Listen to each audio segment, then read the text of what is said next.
ஒரு காலத்தில் பசுமை நிறைந்த ஒரு அழகான நாடு இருந்தது.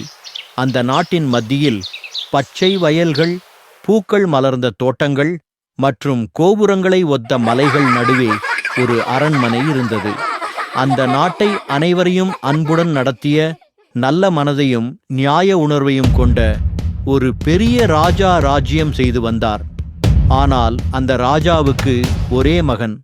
அந்த நாட்டின் இளவரசன். அவன் அழகானவன்தான், ஆனால் அவன் மிகவும் சோம்பேறி. அரண்மனையில் இளவரசன் நாள் முழுவதும் படுக்கையில் கழிப்பான். அவனுக்கு வேலை செய்யவே பிடிக்காது. நூல்கள் படிக்காமல் தினமும் தூங்கிக் கொண்டே இருப்பான். அவனுக்கு சுவையான உணவு சாப்பிட பிடிக்கும். விளையாடியே நேரம் கழிக்கவே அவன் விரும்பினான். இதுவே அவனுக்கு பிடித்த விஷயங்கள். வேலை என்னும் வார்த்தையே அவனுக்கு பிடிக்காத ஒன்று. ராஜா மிகுந்த கவலை அடைந்தார். எப்படி இவன் நாட்டுக்கு வழிகாட்டியாக மாறுவான் என சிந்தித்தார். நாட்கள் கழிந்தன. சிறு குழந்தையாக இருந்த இளவரசன் இப்போது ஒரு இளமையான பெரியவனாக வளர்ந்தான். ஒரு நாள் ராஜா இளவரசனை தன் அறைக்கு அழைத்தார். நீ ஒரு நாள் நாட்டை ஆளப் போகிறாய். வாழ்க்கையில் உழைப்பே முக்கியம். அதற்கான தகுதி உனக்கு திருக்க வேண்டும் என்றார். ஆனால் அப்பாவின் வார்த்தைகளை கேட்டபோது இளவரசன் சிரித்துவிட்டு, நான் தானே நாட்டுக்கு ராஜா ஆகப் போகிறேன். எனக்கு உழைப்பு வேண்டுமா என்றான். ஆனால் இளவரசன் மனதளவில் எந்த மாற்றமும் இல்லை. வேலை செய்ய வேண்டிய நேரங்களில் கூட அவன் சோம்பேறித்தனமாக நேரத்தை வீணடித்தான். அவனது சோம்பேறி பழக்கம் கொஞ்ச நாளில் எல்லோரும் அறிந்துவிட்டார்கள். எல்லோரும் இளவரசன் வேலை செய்ய மாட்டான் என சொல்லத் தொடங்கினார்கள். அந்த இரவு நாட்டின் ராஜாவின் கனவில் ஒரு புதுமையான வழிகாட்டி தோன்றினார். ஒரு புத்திசாலி முதியவர். அருகில் உள்ள காட்டில் ஒரு புதையல் மரம் உள்ளது. அது உழைப்பாளிக்கு மட்டும்தான் அந்த மரம் தானாகவே தங்கப்பழங்களை தரும். உங்கள் மகனை அனுப்புங்கள் என்றார். கனவில் கண்டதை நம்பிய நாட்டின் ராஜா மறுநாள் காலை இளவரசனிடம், நீ காட்டுக்குள் சென்று ஒரு மரத்தை தேடி உழைக்க வேண்டும் என்று கூறினார். இளவரசன் முதலில் பெருமூச்சு விட்டான். ஆனால் ராஜாவின் உறுதியால் கடைசியில் ஒத்துக்கொண்டான். அவன் ஒரு சிறிய பையில் சில உணவுகள், தண்ணீர் மற்றும் ஒரு சிறிய நம்பிக்கையுடன் காட்டுக்குப் பயணம் தொடங்கினான். காடு அமைதியாகவும் மந்திரத்தன்மையுடனும் இருந்தது. ஒவ்வொரு மரமும் புதையலாக அவனுக்கு தோன்றியது. அந்த மரத்தின் அருகே ஒரு வயல் இருந்தது. அந்த வயலை யாரேனும் நன்றாக உழைத்தால் மட்டும் அந்த மரம் தானாகவே தங்கப் பழங்களை தரும். அது ஒரு புதையல் மரம், தங்கம் பழங்களை கொடுக்கக்கூடிய மரம் என்று. அங்கே ஒரு முதியவர் புதையல் மரம் பற்றி சொல்லிக் கொண்டிருந்தார். அதைக் கேட்ட இளவரசன், தங்கப்பழம் எளிதாக கிடைத்துவிடும் என்ற ஆசை மனதில் தோன்ற இளவரசன் அந்த மரத்தை நாடி ஓடி வந்தான். பல மணி நேர தேடலுக்குப் பிறகு ஒரு விசித்திரமான மரம் அவனது கண்களில் படுகிறது. மற்ற மரங்களை விட அது ஒளிர்ந்து கொண்டிருந்தது. அதனை நெருங்கியதும் மரத்திலிருந்து ஒரு மென்மையான குரல் கேட்கிறது. உழைத்தால்தான் எனது புதையல் கிடைக்கும் என்றது. மரம் பேசியதைக் கேட்டு இளவரசன் ஆச்சரியத்தில் விழித்தான். இதுதான் வழிகாட்டி சொன்ன புதையல் மரம் என்று உணர்ந்தான். இளவரசன் தன் மனதுக்குள் மரத்தின் எல்லா தங்கப் பழங்களும் எளிதில் அடைந்துவிடலாம் என எண்ணி மகிழ்ந்தான். ஆனால் மரம் ஒரு பழம் கூடத் தரவில்லை. மரத்தை பிடித்து அசைத்து தங்க பழங்களைப் பெற முயன்றான். இளவரசன் ஒரு பழம் கூட தரவில்லை. குழப்பத்தில் இருந்தான். ஏன் இது என்னிடம் ஒன்றும் கொடுக்கவில்லை என்ற எண்ணத்தில். தான் விரும்பியதை உடனே பெற முடியாது என்ற உணர்வு அவனை ஏமாற்றியது. ஆனால் எப்படி இந்த மரம் தங்கப்பழம் தரும் என்று முதியவரிடம் நேரில் சந்தித்து அவன் கேட்டான். முதியவர் மெதுவாகச் சிரித்தார். அந்த மரம் உழைக்கும் மனங்களுக்குத்தான் தங்கம் கொடுக்கும் என்றார். இதைக் கேட்ட இளவரசன் மனதிற்கு அதெல்லாம் சும்மா கட்டுக்கதை என நினைத்தான். ஒரு நாள் ஒரு ஏழை விவசாயி அந்த வயலில் உழைத்தபோது அந்த மரம் மெதுவாக கிளைகள் அசைந்து தன்னிச்சையாக சில பொன்னான பழங்களை கீழே விட்டது. அது அப்படியே விளக்கைப் போல் பிரகாசித்தது. இளவரசன் அதைக் கண்டு ஆச்சரியமடைந்தான். இளவரசன் தன் கண்களால் பார்த்த பிறகு தான் தன் தந்தையிடம் முதியவர் சொன்னது உண்மை என முழுமையாக உணர்கிறான். உடனே இளவரசன் அருகிலுள்ள நிலத்தை உழைக்கத் தொடங்கினான்.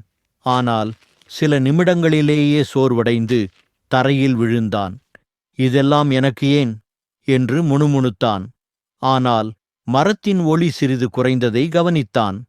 நான் இன்னும் முயற்சி செய்ய வேண்டுமென நினைத்தான். அந்த பழம் பொன்னால் ஆனது போல தெரிகிறது என எண்ணி மீண்டும் தொடங்கினான். அவன் தினமும் காலை முதல் மாலை வரை உழைத்தான். ஒவ்வொரு நாளும் கொஞ்சம் நேரம் கூடுதலாக உழைத்தான். அவன் முதுகு வலிக்க கைகள் கழுதுவாய்ப்போல் விரிந்தாலும் அவன் மனதில் என்னதான் பண்ணிக் கொண்டிருக்கிறேன் என்ற ஓர் உணர்வு இருந்து கொண்டிருந்தது.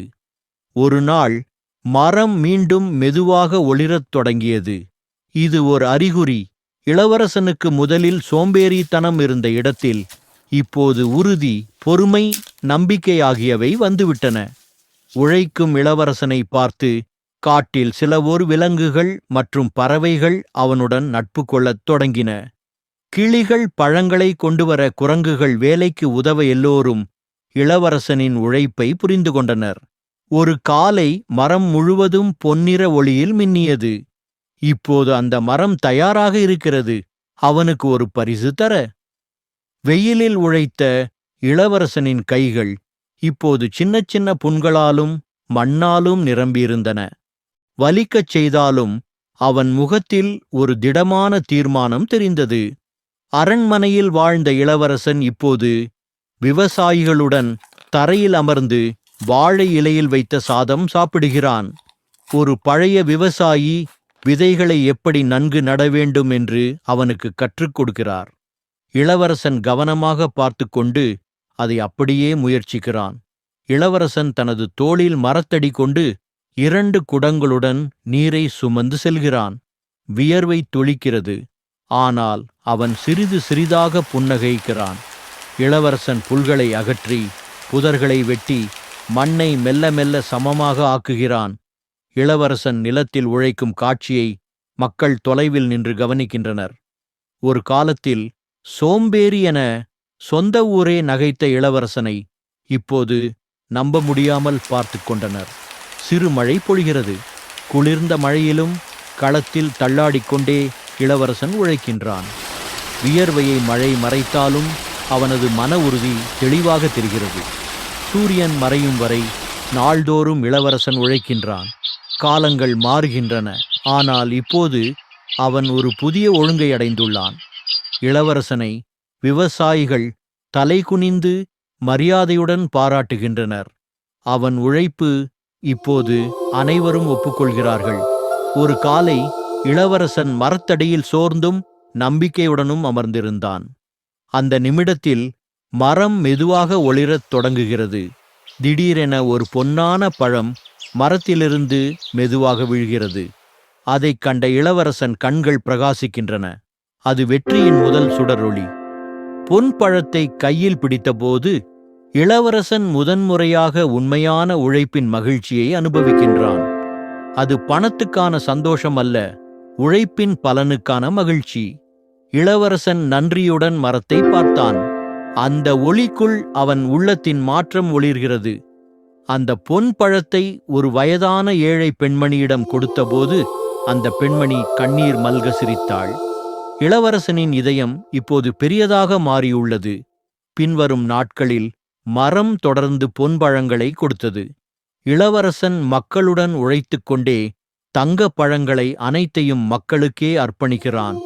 குழந்தைகள், முதியவர்கள், குடும்பங்கள் என அனைவரும் இளவரசனிடமிருந்து தங்க பழங்களை பெற்று மகிழ்கின்றனர். அந்த மகிழ்ச்சி அவரது வெற்றிக்குரிய முத்திரையாகிறது. ஒரு அரச செய்தியாளர் விரைவில் ஓடி வந்து நாட்டின் ராஜாவிடம் இளவரசனின் மாற்றத்தை சொல்கிறான். ராஜாவின் முகம் நம்பிக்கை மிக்க மகிழ்ச்சியால் மின்னுகிறது. அரண்மனையிலிருந்து ரதத்தில் வந்த நாட்டின் ராஜா மகனின் உழைப்பை நேரில் பார்த்து பெருமையுடன் நிற்கிறார். இளவரசன் தந்தையை கட்டியணைத்து இருவரும் மகிழ்ச்சியில் சிரிக்கின்றனர். மக்கள் அந்த காட்சி பார்த்து மகிழ்கிறார்கள். நாட்டின் ராஜா ஒரு மாலையும் ராஜதந்திர சங்கிலியையும் இளவரசனுக்கு அணிவிக்கிறார். இப்போது அவன் ஒரு உண்மையான நாட்டின் வழிகாட்டி. மக்கள் மலர்களை தூவி கொண்டாடுகின்றனர். சோம்பேறி இளவரசன் இனி இல்லை. ஒருமித்தமாக மக்களுடன் கலந்து விடுகிறான். மக்கள் முன் நின்று இளவரசன் உறுதிமொழி கொள்கிறான். நான் உழைத்தே நாட்டை ஆள்வேன், நியாயத்தோடு வாழ்வேன். மரத்தின் கீழ் மக்கள் இசை, கோலங்கள், நடனங்கள் என கொண்டாட்டத்தில் ஈடுபட்டனர். புதையல் மரம் இப்போது நாட்டு மக்களின் பெருமையாக மாறியது. மரத்தின் கிளைகள் ஒளிர்கின்றன. அதுபோலவே நாட்டுக்கும் நல்வாழ்வுக்கும் கதிர் விடுகிறது. இளவரசன் இப்போது சிறுவர்களுக்கு விதை நடுவதையும் உழைப்பின் முக்கியத்துவத்தையும் கற்றுத்தருகிறான். இளவரசன் அமைச்சர்களுடன் மன்றத்தில் அமர்ந்து விவசாய வளர்ச்சி திட்டங்களை விவாதிக்கிறான். முன்னர் வறண்டிருந்த நிலங்கள் இப்போது பசுமையால் நிரம்பி விளைகின்றன. மக்கள் சந்தோஷமாக வாழ்கின்றனர். மரத்தடியில் அமர்ந்து ஒரு சிறிய புதைச்செடியை கைப்பிடித்து இளவரசன் சிந்தனையுடன் சிரிக்கிறான். மரத்தின் அருகே விவசாயி மற்றும் இளவரசன் கைகோர்த்திருக்கும் ஒரு சிலை அமைக்கப்படுகிறது. மரம் பொன்னிற ஒளியில் கம்பி விளக்கைப் போல் ஒளிர்கிறது. பறவைகள் சத்தமின்றி பறக்கின்றன. அமைதி பரவுகிறது. உழைக்கும் கைகளுக்கே மாபெரும் வெற்றி. இது கதையின் உண்மையான பாடம். புதிய ஆரம்பத்தின் ஒளியுடன் நாடு மின்னுகிறது. இளவரசன், மக்கள், பாதுகாப்பாளர்கள் எல்லோரும் ஒன்றாக உழைக்கின்றனர். சிரிப்பும் வேலைக்கும் இடையே இனிமையான சமநிலை. நாட்டின் இளம் ராஜாவாக இளவரசன் அரச ஆசனத்தில் அமர்கிறான். அருகில் ஒரு விவசாய கருவி. அது அவனது பயணத்தை சொல்கிறது. அவன் நாட்டின் சிறந்த நிர்வாகியாக ஆனான். ஒரு சிறுவன் மரத்தடியில் ஒரு செடியை நட்டு தண்ணீர் ஊற்றுகிறான். அருகில் நாட்டின் ராஜாவாக இளவரசன் பெருமையுடன் பார்க்கிறார். அந்த புதையல் மரம் இப்போது தேன் கொண்ட வண்டு போல நாட்டின் வரப்பிரசாதமாக திகழ்ந்தது. குழந்தைகளே, இந்த கதை என்ன கற்றுத்தருகிறதென்றால், உழைப்பு என்றால் நம்மை வளமாக்கும் ஒரு மந்திரம். முயற்சி செய்பவனுக்கு எந்த மரமும் புதையல் மரமாக மாறும். நன்றி. மறந்து விடாதீர்கள், உழைப்பு எப்போதும் வெற்றியை தரும்.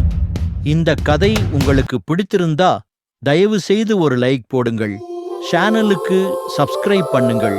நம்ம கதையை உங்கள் நண்பர்களுடனும் பகிர்ந்து அவர்களுக்கும் உழைப்பு முயற்சி வெற்றி பலனை அனுபவிக்கச் செய்யுங்கள்.